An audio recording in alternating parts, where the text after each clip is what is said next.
तो दोस्तों आज मैं एक्सप्लेन करने वाला हूँ एक और बेहतरीन इंडोनेशियन हॉरर मूवी जो कि सच्ची घटना पर आधारित है। आई नो आपको लगता होगा कि सारी सच्ची घटनाएं जो हैं वो इंडोनेशिया के अंदर ही होती हैं, लेकिन क्या कहें कि डायरेक्टर यही बोलते हैं तो हम क्या कर सकते हैं। ये सारी मूवीज रियल स्टोरीज पर ही आधारित होती हैं, इसलिए इतनी ज्यादा फेमस भी हैं। इस मूवी का नाम है सेलेपास ताहलिया यानी कि द रिटर्निंग डेड। काफी खतरनाक फिल्म है, उम्मीद करता हूँ आपको पसंद आएगी। बहुत ही भयानक कर्ज दिखाया गया है जो कि एंड में जाकर कितने लोगों की जान लेता है गिनती भी नहीं होती। बाकी रिसेंटली मैंने एक बहुत ही बेहतरीन फिल्म को एक्सप्लेन किया है, इन केस आपने मिस कर दिया है जाकर जरूर देखिएगा। उन सभी वीडियोस का लिंक आपको नीचे डिस्क्रिप्शन पिन कमेंट में मिल जाएगा। और हाँ, आप सभी को हैप्पी न्यू ईयर 2026। तो चलिए अब बिना किसी देरी के चलते हैं सीधा वीडियो की तरफ।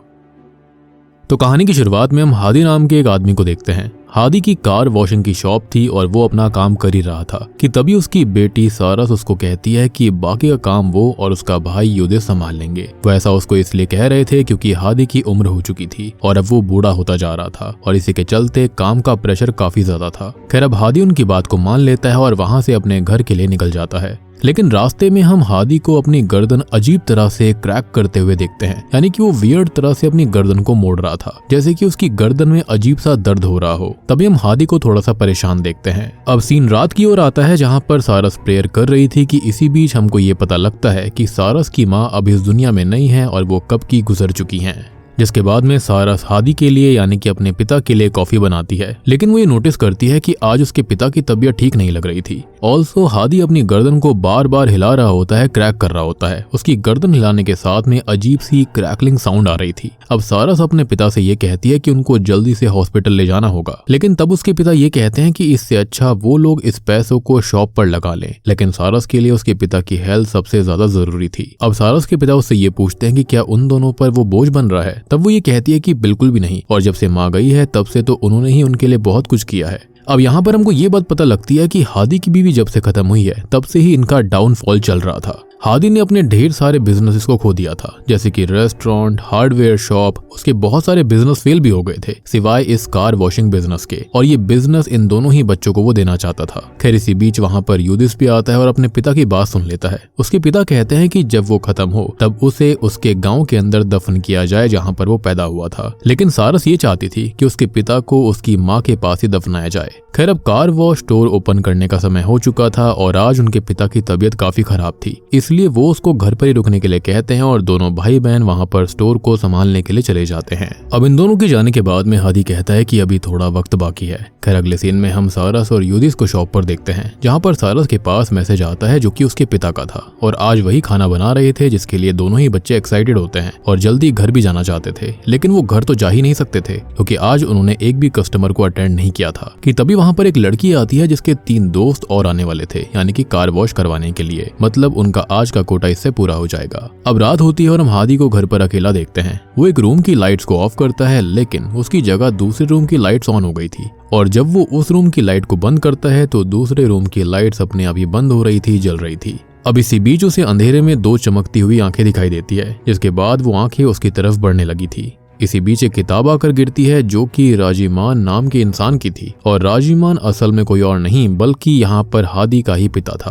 उस किताब पर राजीमान की फोटो भी थी और यहाँ पर अचानक से अब वो स्पिरिट फिगर जो थी वो गायब हो चुकी थी। इसलिए हादी जल्दी से उस किताब की फोटो खींचकर अपने बच्चों को पहुंचा देता है, और मुझे ऐसा लगता है कि इसके पीछे कोई ना कोई राज की बात जरूर थी जो कि वो अपने बच्चों को बताना चाहता था या फिर उनको हिंट देना चाहता था। मीनवाइल हमें सारस को दिखाया जाता है जिसको वो फोटो मिल जाता है, लेकिन फोटो को देखकर वो इस चीज को इतना सीरियसली नहीं लेती। जिसके बाद ये दोनों घर आते हैं और घर आकर उन्हें अपने पिता जमीन पर दिखते हैं, जिनको देखकर दोनों ही घबरा गए थे। सारस उनकी पल्स चेक करती है जो कि चल नहीं रही होती, साथ ही साथ वो उनकी धड़कन भी चेक करती है और इससे वो समझ जाती है कि उसके पिता अब नहीं रहे। ये भयानक मंजर देखकर दोनों बच्चे बहुत जोर से रोने लगते हैं। अब सीन बदलता है जहाँ पर इनके पिता का फ्यूनरल हो रहा था, जहाँ पर उस्ताद जुहीर भी आए थे। खैर अब हम ये देखते हैं कि इन दोनों को अभी भी विश्वास नहीं हो रहा था कि उनके पिता उनके बीच नहीं रहे और दुनिया में नहीं थे। अब यहाँ यहाँ पर सारस जो होती है वो अपने पिता के कफन की डोर को ढीला कर देती है और उसके पीछे एक रिलीजियस बिलीफ भी है और एक मिथ भी है। अब बिलीफ के अकॉर्डिंग कफन को ढीला करने से कब्र में बॉडी चैन से रहती है, मतलब कि शांति से, बिना किसी सफोकेशन के। और इस टाइप की एक हॉरर फिल्म मैंने पहले भी एक्सप्लेन कर रखी है, जो कि इंडोनेशियन हॉरर मूवी ही है। इनकेस आपने इस कॉन्सेप्ट को मिस कर दिया है, काफी बढ़िया कॉन्सेप्ट है ये। अगर आपने नहीं देखी है जाकर देख लेना, link is in the pinned comment. Anyways, अब मिथ के हिसाब से अगर ये डोर को ढीला ना करें तो बॉडी असल में पोचोंग गोस्ट बन जाती है। खैर, अब ये दोनों बस रिग्रेट वाली बातें कर रहे थे कि उनके पिता ठीक नहीं थे, फिर भी उन्होंने खाना बनाया था, और काश अगर वो वहां पर होते या फिर डॉक्टर को दिखाया होता तो उनकी ऐसी हालत नहीं होती। तब सारस का भाई यूदिस जो होता है वो उसको समझाता है कि अब वो जा चुके हैं और इसलिए उनको रिग्रेट नहीं करना चाहिए। अब यहाँ पर सारस ये कहती है कि वो अपने पिता को अपनी माँ के कब्र के पास ही दफनाएगी। हालांकि उसके पिता की आखिरी इच्छा ये थी कि वो उनको उसके गांव के अंदर ही दफन करे, लेकिन ऐसे में उसके पिता काफी अलग हो जाते और ये लोग अपनी माँ की ग्रेव को मंथ में एक बार विजिट करने जाते थे और उसी समय उनकी फैमिली भी साथ रहती थी। और अगर वो गांव में अपने पिता को दफन करेंगे तो उनके पिता उनसे अलग हो जाएंगे। और सबसे वियर्ड बात ये थी कि ये चीज यहाँ पर इनके पिता ने पहले ही कैसे कह दी थी। और उन्होंने एक बात और कही थी कि अभी थोड़ा सा वक्त बाकी है, यानी कि उनको अंदेशा था कि उनकी मौत होने वाली है। लेकिन ये सब क्या हो रहा था किसी को भी समझ में नहीं आता।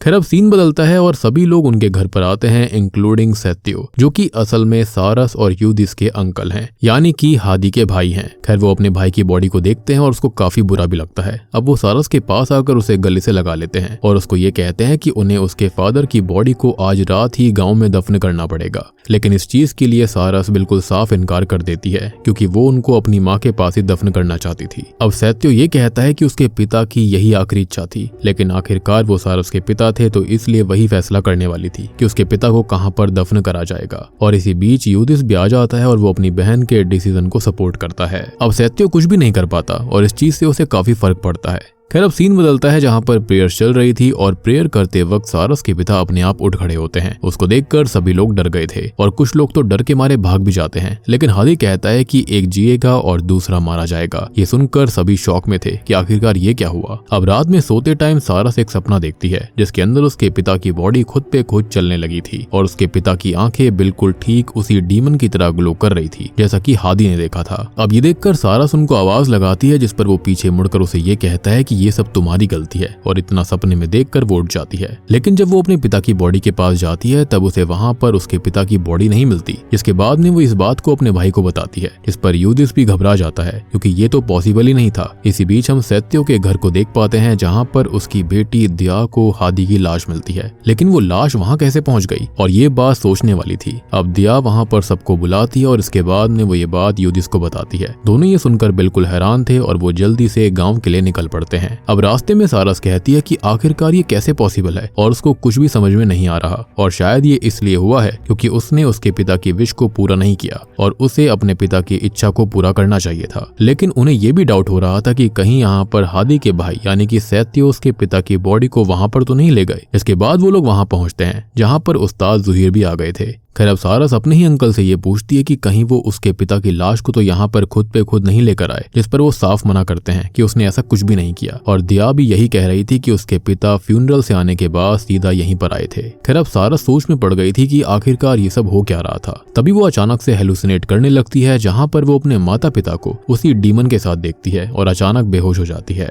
थोड़ी देर के बाद में सारस को होश आता है और सभी उसके पास मौजूद थे। उसकी आंटी एम्बर जो होती है वो उसके पास आती है और उसको अपना ख्याल रखने के लिए कहती है। वो दिया को वहीं पर छोड़कर जाती है उसका ध्यान रखने के लिए। अब वहां पर यूदिस भी होता है और दिया उन दोनों से थोड़ी बहुत बात करती है, जिसके बाद वो भी वहां से चली गई थी। खैर, अब इसके बाद ये दोनों भाई बहन आपस में बात करते हैं। यूदिस सारस को सोने के लिए कहता है और अपने सामानों को रखने लगता है कि तभी वो अलमीरा पर एक ड्राइंग देखता है जिसके अंदर दो नाम लिखे गए थे, एक था एग्रा और एक था शक्ति। अब यूदिस इस चीज के बारे में पूछता है, तब वो ये बताती है कि ये उसने ही बनाया था और ये उसने तब बनाया था जब यूदिस पेट में था। अब ये लोग यूदिस के नाम को लेकर लड़ रहे थे। सारस उसका नाम शक्ति रखना चाहती थी, लेकिन उसके पिता उसका नाम एग्रा रखना चाहते थे। लेकिन उनकी माँ यूदिस को जन्म देने के दौरान ही मारी गई थी और इसलिए उन्होंने उसका नाम यूदिस रखा था, जो कि उसकी माँ की ही आखिरी इच्छा थी। अब सारस और भी बातें बताती है कि आखिरकार वो लोग गांव छोड़कर क्यों चले गए थे, और इसका कारण ये था कि जब यूदिस उनकी माँ के पेट में था तब उन्हें गांव में रहने में बहुत समस्याएं हो रही थी और इसलिए वो सुराबाया चले गए थे रहने के लिए। इस बात से यूदिस थोड़ा दुखी था क्योंकि उसके पैदा होने के बाद ही उसकी माँ खत्म हो गई। लेकिन उसकी बहन उसको समझाती है कि सब ठीक है और उसकी इसमें कोई गलती नहीं थी। खैर अब सीन चेंज होता है जहां पर बैरियल की तैयारी चल रही होती है। सारस एम्बर के साथ किचन में थी और उसके साथ में दिया भी थी। लेकिन दिया जो थी ना वो कम काम कर पा रही होती है और वो थोड़ी बीमार सी भी लग रही थी। अब सारस अपनी आंटी से दिया के बारे में पूछती है, तब वो ये बताती है कि दिया असल में बीमार है और इसलिए वो कम काम कर पाती है। अब बीमारी के बारे में पूछने पर एम्बर उसको ये बताती है कि इसे ब्लड कैंसर है, यानी कि अब वो जिंदा नहीं बच पाएगी। ये सुनकर सारस को काफी बुरा लगता है। खैर अब वो अपनी आंटी एम्बर से बात कर रही होती है और यहाँ पर वो एम्बर से ये पूछती है कि आखिरकार उसके पिता की बॉडी यहाँ पर कैसे आई। तब वो बताती है कि जब वो लोग सुराबाया चले गए थे तब उसके पिता यहाँ पर आए थे और यहाँ आने पर बहुत सारी घटनाएं हुई थी। तो कहानी ये है कि बहुत पहले इस गांव के अंदर एक आदमी रहा करता था जो कि सुपरनैचुरल था और उसने इनके परिवार को ब्लेसिंग्स दी थी।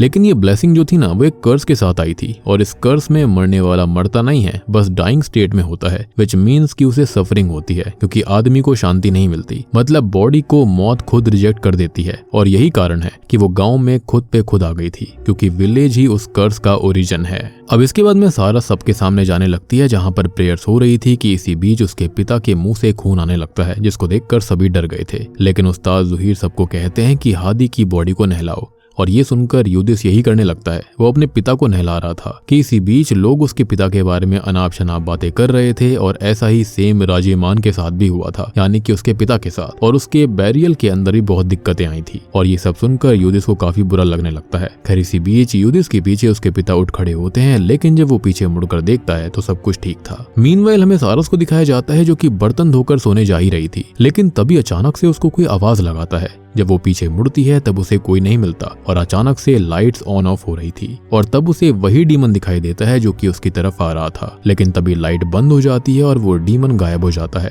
लेकिन वो डीमन अब अचानक से एकदम उसके सामने आ गया था, जिससे कि सारस बहुत डर जाती है। मीनवाइल यूदिस को एक फ्लावर मिलता है जो कि उसके पिता की बॉडी के नीचे रखा गया था। अब वो उस फूल को उठाने के लिए नीचे झुकता है, लेकिन तभी उसे अपने पिता के पैर टेबल के नीचे दिखाई देते हैं, जिसको देखकर वो बहुत डर गया था। वो पैर उसके पिता के ही थे, लेकिन टेबल पर देखने पर उसके पिता वहीं पर थे। ऐसा वो दोबारा देखता है, लेकिन तभी कोई उसको डुबाने लगता है। लेकिन जैसे तैसे वो वहां से बचकर निकलता है और आकर सीधा सारस से टकरा जाता है। दोनों भाई बहन बहुत ज्यादा डरे हुए थे। सारस देखती है कि यूदिस के गले पर एक निशान बना हुआ था, यानी कि जिसने उसको डुबाने की कोशिश करी थी वो सब कुछ बिल्कुल रियल था और ये निशान उसी की वजह से हुए थे। खैर अब तभी वहां पर उनके अंकल सैत्यो आ जाते हैं और उनको ये कहते हैं कि ये सब उसी कर्ज की वजह से हो रहा है और ये सब एक काले जादू की वजह से है और इस काले जादू का असर उनके पहले ग्रेट ग्रैंडफादर से शुरू हुआ था और फिर ये आगे बढ़ता चला गया और इस कर्ज को उन्हें खत्म करना पड़ेगा, मतलब कि ठीक करना होगा, वरना ये आगे भी पास ऑन होता रहेगा और इसे खत्म करने के लिए उन्हें हादी की बॉडी को क्लेवॉन फ्राइडे के दिन ही दफन करना होगा। लेकिन इसमें अभी वक्त था और वो नहीं चाहती थी कि इतना टाइम उन्हें इंतजार करना पड़े। वो ये कहती है कि वो ऐसा नहीं करेगी। तब सैत्यो उसे समझाता है कि उन्हें ये समझना पड़ेगा कि ये काला जादू उनको खत्म करना है, वरना ये काला जादू आगे जाकर उन दोनों में से एक पर आ सकता है, जिसमें कि एक जिंदा रहेगा और दूसरा मारा जाएगा। और यही चीज यहाँ पर हादी के शरीर ने भी कही थी, यानी कि जब वो पजेस्ड होकर उठ खड़ा हुआ था। अब ये सारी बातें यूदिस को बकवास लग रही होती हैं और तब सैत्यो उसको बताता है कि इसी ब्लैक मैजिक से वो बचा है। दरअसल यूदिस तो पैदा होते ही मारा जाता, लेकिन उसके पिता ने उसको बचा लिया था इसी काले जादू की मदद से, जिससे कि वो बच पाया। लेकिन इसके बदले उसकी माँ मारी गई, यानी कि यूदिस को खत्म होना था एज अ सैक्रिफाइस, लेकिन अल्टीमेटली इस चीज को उल्टा करा गया और वो भी पक्का यहाँ पर उसकी माँ के ही चलते हुआ होगा, यानी कि इनकी माँ ने ही बोला होगा कि उसकी जान चली जाए लेकिन बच्चा बचना चाहिए। अब ये सुनकर यूदिस को और बुरा लगता है क्योंकि उसको लग रहा था कि उसकी माँ अब तो उसकी वजह से ही खत्म हुई थी। लेकिन तभी सारा उसको फिर से समझाती है कि ऐसा कुछ भी नहीं है। अब इसके बाद में वो सोने चले जाते हैं। यहाँ पर यूदिस अभी भी ओवर थिंकिंग कर रहा था। तब उसकी बहन उसे दोबारा समझाती है कि ऐसा कुछ नहीं है। खैर अब सारा प्रेयर करने जाती है अपने पिता और माँ के लिए। खैर इसी बीच वो दिया की आवाज सुनती है जो कि यूदिस और उसकी चिंता कर रही थी। तब उसके माता पिता उसको कहते हैं कि सब ठीक हो जाएगा और वो भी ठीक हो जाएगी। लेकिन यहाँ पर चीजें काफी वियर्ड सी होती जा रही थी। अब सारस वापस आकर सोने लगती है, लेकिन रात में उसे कुछ अचानक से क्रैकलिंग आवाज आती है और वो देखती है कि कोई उसके रूम के अंदर है और ये वही डीमन था, जिसको देखकर वो बहुत डर गई थी और वो यूदिस को जगाने जाती है, लेकिन यूदिस की आंखें सफेद हो गई थी और वो हिल डुल नहीं रहा था। ये देखकर वो अपनी आंटी एम्बर के पास जाने लगती है हेल्प मांगने के लिए, लेकिन वो वापस अपने ही रूम में पहुंच गई थी। लेकिन इस बार यूदिस बिल्कुल ठीक था और आपको एक चीज समझ में आई होगी कि ये क्रैकलिंग आवाज असल में वो डीमन ही किया करता था और स्टार्टिंग में हादी उसी डीमन से पजेस्ड हो रखा था। खैर अब वो सोने लगती है कि तभी वो अपने पिता को फिर से देखती है जो कि यूदिस के बेड पर थे। अब ये देखकर वो दोबारा भागती है, लेकिन वो एक लूप के चलते अपने ही रूम में बार बार पहुंच जाती थी। यहाँ पर यूदिस दोबारा ठीक था और वो उससे पूछता भी है कि आखिरकार हो क्या रहा है। और यहाँ पर अब सारस खुद को संभालती है क्योंकि उसे लग रहा था कि वो कुछ ज्यादा ही सोच रही थी। एंड टू बी ऑनेस्ट ये कोई डीमन नहीं होगा, पक्का ये जिन होगा, क्योंकि जिन ही होते हैं जो कि इस तरह के लूप में इंसान को फंसा देते हैं। यानी कि इंसान ड्रीम के अंदर ड्रीम्स देखता है, बिल्कुल इंसेप्शन फिल्म की तरह।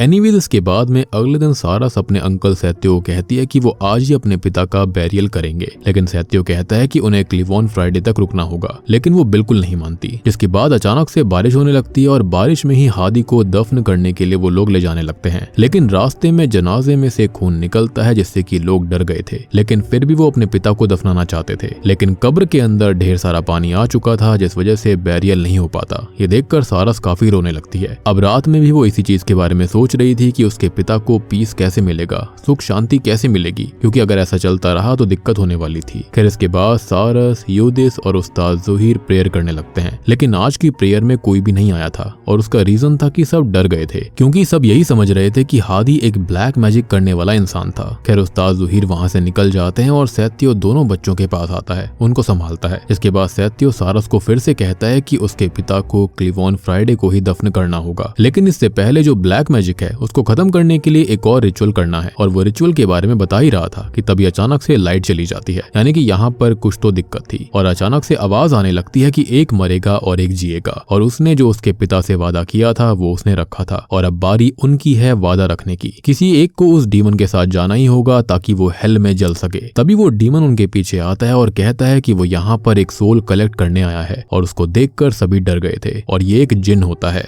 अब ये जिन जो था वो काले जादू की वजह से ही उन पर कहर बरसा रहा था। इसी बीच ये जिन गायब हो जाता है और यहाँ पर सैत्यो ये कहता है कि उनको जल्दी से ये करना होगा, यानी कि रिचुअल करना होगा। जिसके बाद सैत्यो रिचुअल शुरू करता है जिसमें एम्बर सारस को कुछ पिलाती है। मीनवाइल हम गांव वालों को देख पाते हैं जो कि जंगल में जा रहे थे कि तभी वो हादी की बॉडी को घूमते हुए देखते हैं, जिसको देखकर वो सभी डर गए थे और डर के मारे वहां से भागने लगते हैं। जिसके बाद वहां पर एम्बर, सैत्यो और सारस आते हैं। उन तीनों के हाथों में पॉलिथीन थी और इस पॉलिथीन में रिचुअल से जुड़ी हुई चीजें थी जिनको उन्हें डंप करना था, और इसलिए वो अलग अलग होकर उनको डंप करने जाते हैं। मीनवाइल हम यूदिस को दिया के साथ देखते हैं और यूदिस दिया से ये पूछने लगता है कि क्या उसके पिता हादी के अलावा किसी और का बैरियल भी डिले हुआ था। इस पर वो कहती है कि हाँ हुआ था ना, और वो कोई और नहीं बल्कि राजीमान ही था। जी हाँ, मतलब कि उनके खुद के दादाजी राजीमान का फोटो वहीं दीवार पर लगा हुआ था। और तब यूदिस को याद आता है कि उसके पिता ने असल में उनके दादाजी की एक किताब उसको भेजी थी, इसके अंदर राजीमान का ही फोटो था। अब यूदिस दिया से इस किताब के बारे में पूछताछ करता है, तब वो उसको ये बताती है कि स्टोरेज रूम के अंदर एक किताब रखी हुई है। तब यूदिस उसको ये कहता है कि उसको वो किताब देखनी है। मीनवाइल हमें सारस को दिखाया जाता है जो कि जंगल के अंदर थी और जंगल में उसको अपने पिता की बॉडी चलते हुए नजर आती है। तब वो पीछे मुड़ती है और उसके पीछे कई सारी लाशें थी, उसके पिता भी उनमें से एक थे। मीनवाइल यूदिस स्टोरेज रूम के अंदर था जहाँ पर उस किताब को वो ले लेता है, लेकिन उस किताब के साथ और भी किताबें मौजूद थी जो कि उसके ग्रेट ग्रैंडफादर और उनके एंसेस्टर्स की थी। वो उन किताबों को भी लेकर वहां से आने लगता है, लेकिन तभी उसे वहां पर उसके पिता दिखते हैं जिनकी आंखें चमक रही थी। अब वो जल्दी से बाहर निकलने की कोशिश करता है लेकिन निकल नहीं पाता क्योंकि दरवाजा अपने आप बंद हो गया था। दूसरी ओर सारस जंगल के अंदर बहुत डरी हुई थी और डर के मारे वो पीछे हटने लगती है, लेकिन इसी बीच वो नीचे गिर पड़ती है और उसके पिता उसके ऊपर आते हैं, लेकिन वो उसके पिता नहीं थे बल्कि वही जिन था। वो उसे ये कहता है कि वो कहाँ थी जब वो मरा था, कहाँ थी वो। जिसके बाद वो डीमन अपने बारे में बताता है कि वो आग से जन्मा है, यानी कि जिन है, और वो लोग धरती से हैं। उसने उनकी सारी इच्छाएं पूरी करी है, उसके एंसेस्टर्स जिनके स्लेव्स थे। और इतना कहते ही सारस की आंखों से खून आने लगता है और तभी अचानक सारस को होश आ जाता है, लेकिन वहां पर अब कोई भी मौजूद नहीं था, मगर सारस बहुत डर गई थी। मीनवाइल यूदिस को कई सारे हाथ पकड़ने लगते हैं और तब यूदिस मदद के लिए चिल्लाता है। दिया वहां पर सही समय पर आ जाती है लेकिन वो कुछ भी देख नहीं पाती, मगर इससे यूदिस जो था वो बच गया था। इधर सारस दौड़ते हुए अपने अंकल और आंटी के पास आती है और उसके अंकल सैत्यो देखते हैं कि सारस की एक आंख काली हो चुकी है, विच मीन्स कि उस जिन ने सारस को अपने हेयर के रूप में चुन लिया था। अब ये सब सुनकर सारस काफी घबराई हुई थी कि तभी उसे यूदिस अपने साथ एक रूम में ले जाता है, जहाँ पर वो उसे किताब दिखाता है और कहता है कि ये सब एक ही दिन मारे गए थे, यानी कि सूरो 14 को, यानी कि हावनीस कल्चर के हिसाब से नए साल पर। और ये बात कुछ अजीब थी। अब ये सब वो बता ही रहा था लेकिन उसे ये नहीं पता था कि सारस जो है वो जिन के द्वारा पजेस्ड हो गई है और उनके द्वारा चुन ली गई है। अब यहाँ पर सारस कहती है कि वो अपने पिता को क्लीवॉन फ्राइडे पर ही दफन करेंगे, लेकिन यहाँ पर यूदिस काफी कंफ्यूज्ड हो गया था। तब सारस उठती है और यूदिस को कहती है कि सब उसकी गलती की वजह से है। यहाँ वो अपनी आवाज बदल लेती है और उससे अब डीमन बात कर रहा था, यानी कि ये जिन बात कर रहा था। वो जिन उसको कहता है कि सब उसकी गलती है, उसी की वजह से उसकी माँ मारी गई थी और अगर ऐसा नहीं होता तो ऐसा कुछ हो ही नहीं रहा होता, यानी कि ये सब कुछ उसकी गलती की वजह से हुआ। यानी कि अगर यूदिस नहीं होता तो उसकी माँ आज जिंदा होती और ये तीनों लोग खुशी खुशी रह रहे होते, यानी कि हादी, उसकी माँ और सारस। यानी कि सैक्रिफाइस के रूप में यूदिस को पहले ही ले लिया जाता। और अब आपको समझ में आया होगा कि आखिरकार हादी के सारे बिजनेस जो थे वो क्यों ठप हो गए थे, क्योंकि ये जो जिन था वो उनको खुशियां देता था, उनको बहुत सारी चीजें दिया करता, लेकिन ऑब्वियस सी बात है जो सैक्रिफाइस दिया जाना था वो दिया नहीं गया, जिसके चलते यहाँ पर सारे के सारे बिजनेस ठप पड़ गए। अब यूदिस की नजर अपनी बहन की आंख पर जाती है कि तभी सारस उसका गला दबाने लगती है। यूदिस फिर से मदद के लिए चिल्लाता है और तब दिया आकर उसको बचाने लगती है, लेकिन सारस जो थी वो गला नहीं छोड़ रही थी और तभी अचानक से सारस खुद पे खुद बेहोश हो जाती है। किसी बीच वहाँ पर उनके अंकल सैत्यो आते हैं और पहले तो वो दिया को संभालते हैं क्योंकि वो बहुत ही कमजोर थी। अब यूदिस घर से बाहर निकलता है हेल्प लाने के लिए, तभी सैत्यो और एम्बर सारस को एक चेयर से बांध देते हैं और उसके मुंह पर कपड़ा भी बांध दिया गया था। सारस कहती है कि वो लोग ऐसा क्यों कर रहे हैं, तब सैत्यो कहता है कि ये उनकी मजबूरी है। और दोस्तों अब यहाँ पर खुलते हैं इस मूवी के असली पत्ते, यानी कि एक ऐसा ट्विस्ट आता है जो कि बहुत ही भयानक था। तो यहाँ पर जो सैत्यो है ना, असल में वो एक रिचुअल करने वाला है जो कि सारस के पिता ने कई साल पहले किया था यूदिस को बचाने के लिए। इस रिचुअल से यूदिस बच गया था लेकिन बदले में उसकी माँ मारी गई और अभी ये चीज सैत्यो करेगा अपनी बेटी दिया को बचाने के लिए जो कि कैंसर से जूझ रही थी, यानी कि वो सारस का सैक्रिफाइस इस जिन को देने वाला था। अब ये सब सुनकर अचानक से सारस चिल्लाने लगती है। वो दिया को आवाज लगाती है और दिया को इसकी कानों कान खबर भी नहीं थी कि उसके पीछे ये सब चल रहा था। वो अपने भाई बहनों से सच में प्यार करती थी, लेकिन अचानक से उसको सारस की आवाज आती है और वो बाहर आने की कोशिश करती है, मगर दरवाजे को उसके माँ बाप ने बंद कर दिया था ताकि उसकी बेटी को क्योर करने के लिए रिचुअल में वो खुद ना आ पाए। अब इधर यूदिस को ज़ुहीर मिलता है और वो उस्ताद से हेल्प मांगता है, जिसके बाद में उस्ताद ज़ुहीर उसके साथ चल पड़ते हैं। उसकी बहन की हेल्प करने के लिए वो जा रहे थे कि इसी बीच यूदिस ज़ुहीर को वो फ्लावर दिखाता है जो कि उसके पिता की बॉडी के पास मिला था। अब उस फूल को देखते ही वो ये बताते हैं कि ये फूल तो कांतिल फूल है जो कि स्पिरिट्स को बुलाने के लिए इस्तेमाल होता है। और कांतिल फ्लावर से रिलेटेड मैंने ऑलरेडी एक फिल्म को एक्सप्लेन किया है जहाँ पर आप इस कॉन्सेप्ट को और अच्छे से समझ पाओगे, विच एक्सप्लेन्स कि यहाँ पर जो उनकी बॉडी थी, यानी कि हादी की बॉडी बार बार खड़ी कैसे हो रही थी। और हमको ये पता लगता है कि ये फूल सैत्यो ने हादी के पास रखा था जब वो फ्यूनरल पर आया था, यानी कि ये सारा का सारा किया धरा, ये पूरा का पूरा सेटअप सैत्यो का ही था। इधर सैत्यो ये सारी बातें सारस को बताता है। वो बोलता है कि ये जो ब्लैक मैजिक सारस के अंदर है, जिससे कि उनके पूरे परिवार को बहुत अच्छी चीजें मिलती हैं, बिजनेस में तरक्की होती है, ये उसको चाहिए और ये उसको तभी मिलेगा जब उसकी मौत होगी, यानी कि सारस की मौत। और उसकी मौत के बाद वो ब्लैक मैजिक सैत्यो के पास आ जाएगा, जिसके जरिए वो अपनी बेटी को बचा सकता है, बिजनेस में अच्छा कर सकता है। तो यहाँ पर ये जो ब्लैक मैजिक है वो सदियों से उनके परिवार के मेंबर्स के अंदर पास ऑन होता रहता है, लेकिन इसके बदले में उन्हें बहुत बड़ी कीमत चुकानी पड़ती है, यानी कि ब्लेसिंग्स के बदले एक इंसान का सैक्रिफाइस देना पड़ता है। अब सैक्रिफाइस जैसे कि ये जिन, या फिर ये कहा जाए कि ये ब्लैक मैजिक हादी को लेने आया था और तभी इसने ये कहा था कि अभी थोड़ा सा वक्त बाकी है। स्टार्टिंग में जो आंखें चमकती हुई दिखाई दी थी वो भी किसी और की नहीं बल्कि उसी जिन की थी और इसी वजह से हादी मारा गया था। एंड आई बिलीव कि इसके पीछे कोई ना कोई टाइम होता होगा कि इस वक्त तक सैक्रिफाइस चाहिए ही चाहिए और उसके बाद में ये जो ब्लेसिंग्स हैं वो अगली पीढ़ी को यहाँ पर ट्रांसफर हो जाएंगी। लेकिन आपने देखा ही था कि वो मौत के बीच अटक सा गया था, लेकिन ये सब खत्म हो जाता अगर उसे दफन कर दिया जाता तो, और वो ब्लैक मैजिक सारस के अंदर आ जाता। लेकिन सैत्यो ने ये सब किया था, उसने बैरियल जानबूझकर डिले करवाया ताकि ब्लैक मैजिक पूरी तरह से सारस के अंदर आ जाए, जो कि आ भी चुका है। और अगर ये ब्लैक मैजिक पहले आता ना तो असल में सैत्यो उस ब्लैक मैजिक को अपने ऊपर नहीं ले पाता, यानी कि कुछ टाइमिंग का इशू था। इधर ज़ुहीर और यूदिस आगे बढ़ रहे थे कि तभी गांव वाले उनको घेर लेते हैं, क्योंकि उनको लग रहा था कि यूदिस का परिवार जो है वो काला जादू करता है, जो कि बात सही भी थी। लेकिन तभी जुहीर सबको समझाता है और उन्हें कहता है कि वो जाएं और मस्जिद के अंदर हादी के लिए प्रे करें, और जुहीर की बात सभी मान लेते हैं। सभी प्रेयर्स करने चले गए थे। इसके बाद ये दोनों आगे बढ़ते हैं, जहाँ पर उन्हें रास्ते में दिया मिलती है जो कि खिड़की से भागकर आ गई थी, जो कि यूदिस को ही ढूंढ रही थी। वो यूदिस को बताती है कि सारस मुश्किल में है और उसके माता पिता पता नहीं क्यों अजीब हरकतें कर रहे हैं। जिसके बाद ये जल्दी से ही दिया के घर पर जाने लगते हैं।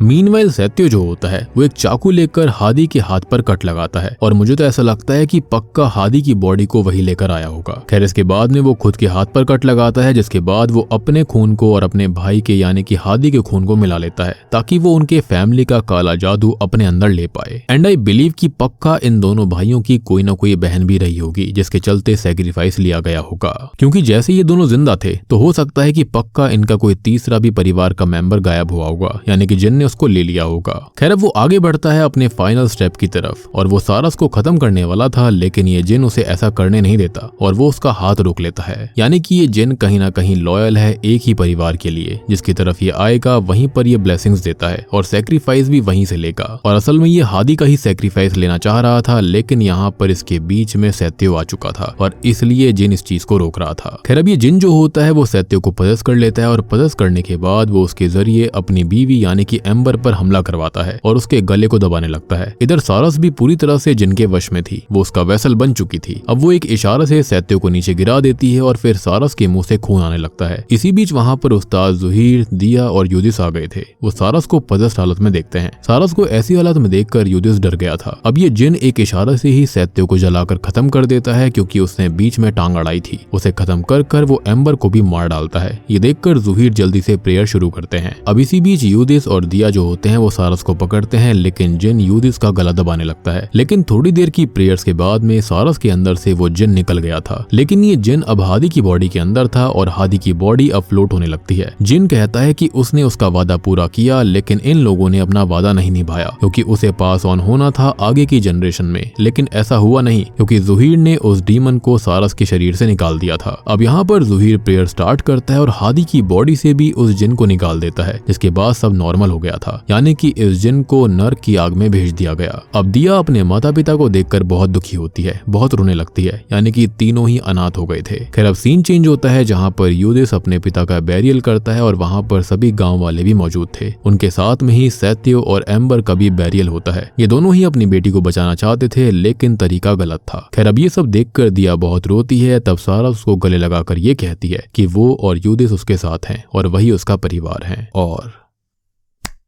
बूम, इसी के साथ में ये मूवी यहीं पर खत्म हो जाती है। तो दोस्तों ये थी सलेपास्ता लेयर फिल्म की कहानी, जिसका इंग्लिश में मतलब होता है द रिटर्निंग डेड। और ये तो आपको समझ में आ गया होगा कि इसका टाइटल ऐसा क्यों है। ये मूवी एक सच्ची घटना पर आधारित है, जो कि रियल में घटित हुई थी लोगों के साथ में। साथ ही साथ इस मूवी के अंदर हमको एक भयानक कर्स भी दिखाया गया है, जो कि बहुत ही खतरनाक था। उम्मीद करता हूँ कि आपको पूरा का पूरा कॉन्सेप्ट समझ में आ गया होगा कि आखिरकार यहाँ पर हो क्या रहा था। जो यहाँ पर सैत्यो था वो इस कर्स को या फिर ये कहें कि ब्लेसिंग को अपने अंदर समाना चाहता था, ताकि वो अपनी बेटी को बचा पाए। अब इसके बदले में उसे किसी और का ही सैक्रिफाइस क्यों ना देना पड़े, चाहे अपने भाई की बेटी का ही क्यों ना। लेकिन यहाँ पर सैत्यो को एक बात समझनी चाहिए थी कि यहाँ पर ये कर्स कितना खतरनाक था। उसने ये नहीं सोचा कि उसके भाई ने इस चीज के लिए और उसकी बीवी ने अपनी बेटे को बचाने के लिए इस कर्स को भी यहाँ पर अलग कर दिया था, या फिर ये कहें कि अपने ऊपर ले लिया था। जो सैक्रिफाइस देना था जिनको वो कभी नहीं दिया गया। तो इस बात से उसको समझ में आना चाहिए था कि ये कितना खतरनाक कर्स है। एक बार में यहाँ पर उसके पास कितना कुछ था, रेस्टोरेंट्स थे, बहुत कुछ था, लेकिन सब कुछ तबाह हो गया। अब जो चीज हादी ने करी थी अपने बेटे यूदिस को बचाने के लिए, सेम चीज सैत्यो करना चाहता था,